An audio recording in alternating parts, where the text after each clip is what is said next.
Hello friends, இன்றைக்கி திருப்பாகம் எப்படி பண்ணுறதுன்னு பார்க்கலாம். சர்க்கரை, கடலை மாவு, கேஷ்யூ பவுடர், நெய், பால் இவ்வளோதான் தேவையான பொருட்கள். மெஷர்மெண்ட்ஸில் டிஸ்கிரிப்ஷனில் கொடுக்குறேன். ஒரு கடாய் எடுத்துக்கோங்க. இந்த கடாயில் 1 கப் அளவுக்கு உருக்கின நெய் ஆட் பண்ணிக்கலாம். அடுத்து கடலை மாவை ஆட் பண்ணிக்கலாம். கடலை மாவை ஆட் பண்ணிவிட்டு நல்லா மிக்ஸ் பண்ணிக்கோங்க. சிம்லேயே இருக்கணும். நல்லா மிக்ஸ் பண்ணிக்கோங்க. கொஞ்சம் கட்டி கட்டியாக இருக்கும், அதெல்லாம் உடச்சி விட்டுட்டு நல்லா ஸ்மூத் பேஸ்ட்டாக வரணும். அந்தளவுக்கு நல்லா கிளறி விடுங்க.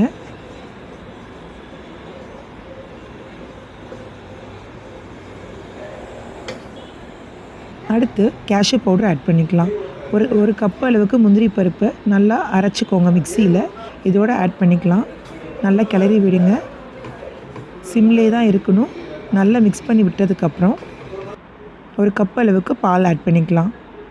நல்லா மிக்ஸ் பண்ணிக்கோங்க. நல்லா இறுகி வரும், அதுதான் கரெக்டான பதம். அப்போ 1.5 கப் அளவுக்கு சர்க்கரை ஆட் பண்ணி நல்லா மிக்ஸ் பண்ணிக்கலாம்.